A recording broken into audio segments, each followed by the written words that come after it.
Assalamualaikum warahmatullahi wabarakatuh. Alhamdulillahirabbil alamin wa bihi nasta'in ala umuri dunya waddin. Wassalatu wassalamu ala asrofil anbiya'i wal mursalin wa ala alihi wa ashabihi rasulillahi ajma'in. Amma ba'du. Puji syukur marilah kita ucapkan atas kehadirat Allah Subhanahu wa taala yang mana dengan rahmat beliaulah kita selalu diberi kesehatan dan juga diberi kesempatan untuk senantiasa mengikuti perkuliahan dengan hikmat. Salawat dan salam marilah kita curahkan ke roh junjungan Nabi Muhammad Sallallahu Alaihi Wasallam berupa lapas Allahumma sholli ala Sayyidina Muhammad wa ala ali Sayyidina Muhammad.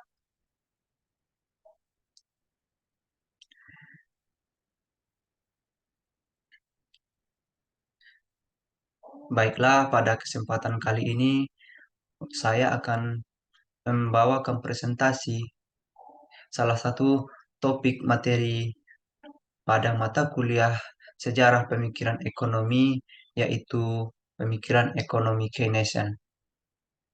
Sebelumnya, perkenalkan, nama saya Anwar Hidayat dengan NIM 220530007, Program Studi Pendidikan Ekonomi.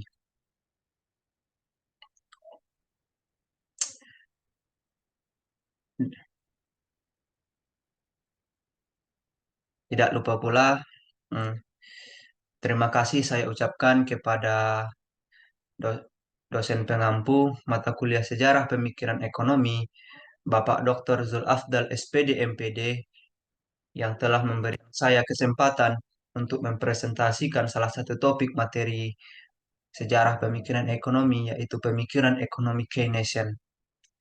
Nah, sebelum saya ingin bertanya kepada teman-teman semua, apakah teman-teman semua memahami apa sih sebenarnya itu ekonomi Keynesian?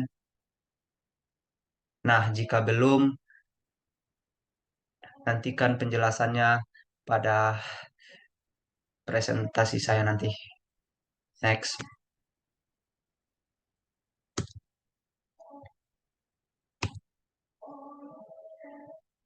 Nah, pendahuluan.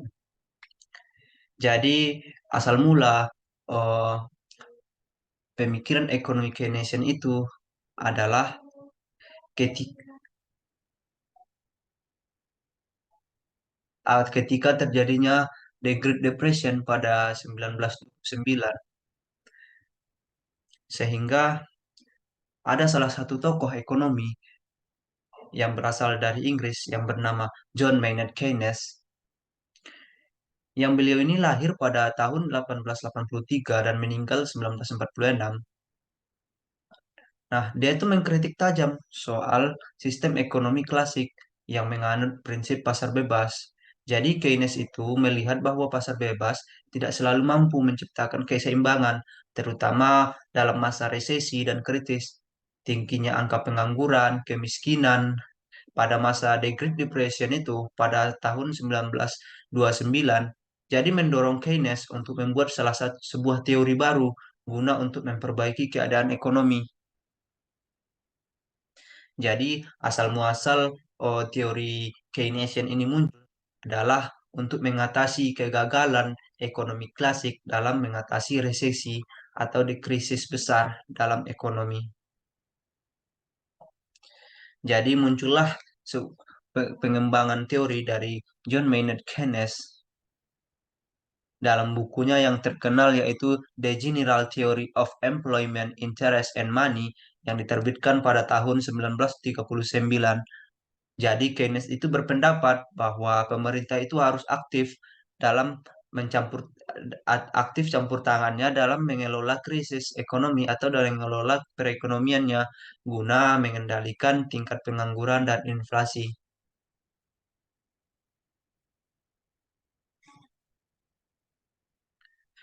Teori ekonomi John Maynard Keynes. Teori ekonomi John Maynard Keynes ini merupakan salah satu teori yang menekankan bagaimana begitu krusialnya peran pemerintah dalam perekonomian. Keynes berpendapat bahwa pemerintah memiliki peran penting dalam menstabilkan perekonomian untuk mengatasi masalah-masalah ekonomi seperti pengangguran, kemiskinan, resesi, dan lain sebagainya. Teori yang dicetuskan Keynes yang pertama yaitu teori permintaan efektif.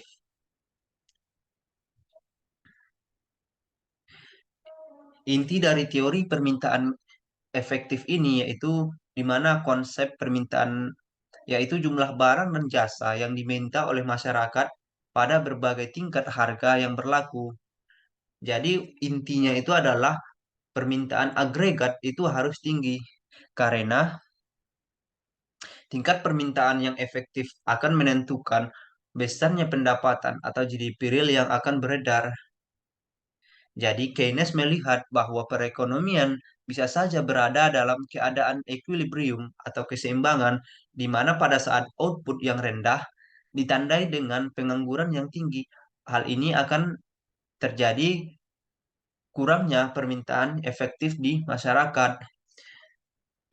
Yang kedua yaitu teori pengeluaran komparatif atau teori pengeluaran konsumsi ini. Jadi permintaan agregat itu harus tinggi. Jadi konsep ini yaitu eh,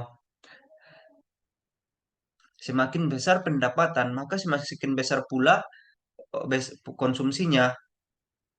Jadi semakin besar, besar konsumsi, maka itu akan meningkatkan pertumbuhan ekonomi di suatu negara. Jadi apabila peningkatan konsumsi lebih kecil daripada peningkatan pendapatan, hal ini kemudian dikenal dengan hukum pengeluaran konsumsi atau fungsi consumption fungsi. Nah, yang ketiga yaitu teori prevensi likuiditas. Teori prevensi likuiditas ini adalah dapat kita pahami bahwa keinginan masyarakat itu untuk menahan uang atau menabung istilahnya. Jadi, apabila prevensi masyarakat ini tinggi,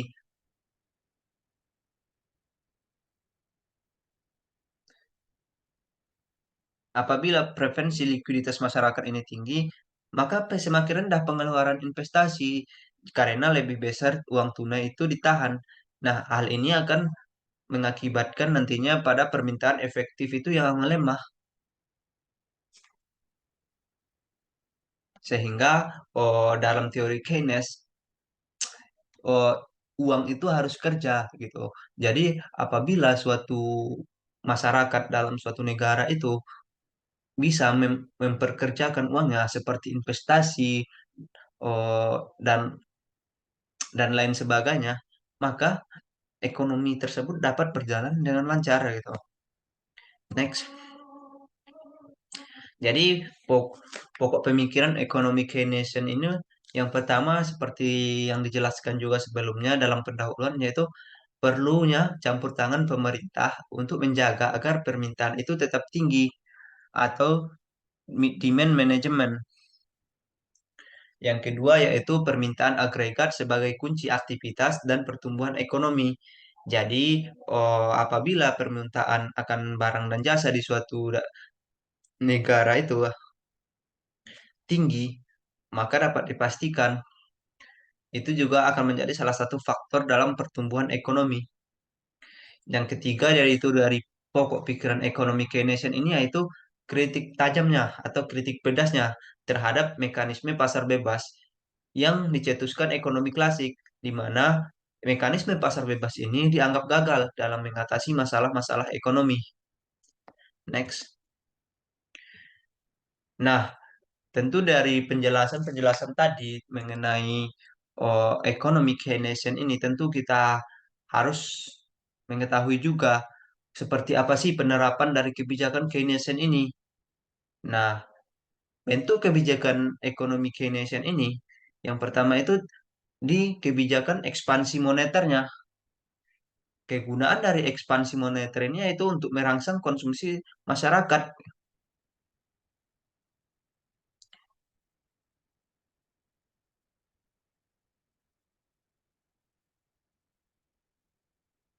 Di Indonesia sendiri banyak menerapkan gagasan Keynesian di mana negara itu harus efektif dalam mengelola perekonomian, bukan hanya sepenuhnya menyerahkan pada mekanisme pasar. Contohnya melalui regulasi, subsidi, dan intervensi di sektor strategis dan lainnya, itu akan membuat rangsangan terhadap pertumbuhan ekonomi.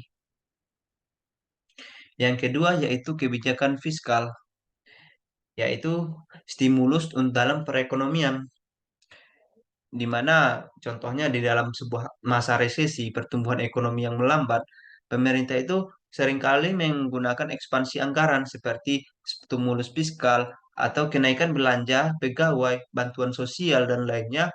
Hal ini sesuai dengan prinsip Keynesian untuk meningkatkan permintaan agregat dalam perekonomian. Maksudnya begini, oh, dalam ekonomi kita mengenal yang namanya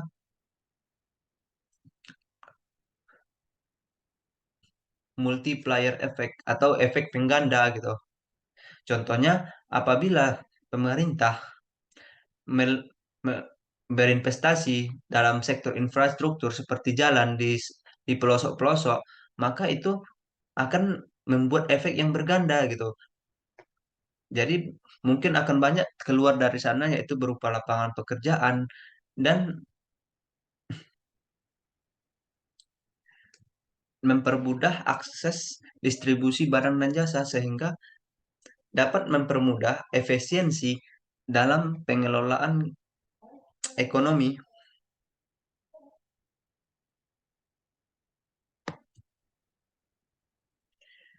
Nah, mungkin itulah penjelasan singkat yang dapat saya sampaikan mengenai pemikiran ekonomi Keynesian ini. Jadi dapat kita simpulkan bahwa pemikiran Keynesian ini memberi pondasi bagi pendekatan ekonomi makro di masa modern saat ini, yaitu dengan menegaskan peran krusial permintaan agregat dan campur tangan pemerintah dalam suatu perekonomian. Jadi pemikiran ekonomi Keynesian ini menekankan pentingnya peran pemerintah dalam mengatasi ketidakseimbangan ekonomi dan mengurangi pengangguran. Seperti dalam situasi krisis atau resesi, pemerintah dapat menggunakan kebijakan fiskal dan kebijakan moneternya untuk menghidupkan kembali perekonomian. Nah, untuk itu perlu hubungan erat antara pemerintah, sektor swasta, dan masyarakat juga penting untuk menerapkan pemikiran ekonomi Keynesian ini. Jadi kolaborasi dapat memperkuat efektivitas kebijakan dan mempercepat pemulihan ekonomi. Saran yang dapat kita ambil mengenai teori ekonomi Keynesian itu yaitu penerapan pemikiran ekonomi Keynesian ini adalah peningkatan transparansi dan akuntabilitas dalam penggunaan dana publik. Karena eh, di ekonomi Keynesian ini kan tadi dijelaskan bahwa peran pemerintah itu sangat krusial, berarti akan banyak sekali campur tangan pemerintah, sehingga diharapkan adanya transparansi dan akuntabilitas agar terhindar dari eh, hal-hal negatif yang tidak kita inginkan. Jadi, dengan adanya transparansi dan akuntabilitas tersebut memastikan bahwa kebijakan yang diambil itu sesuai dengan kepentingan masyarakat dan memberi hasil atau manfaat yang diharapkan bagi masyarakat.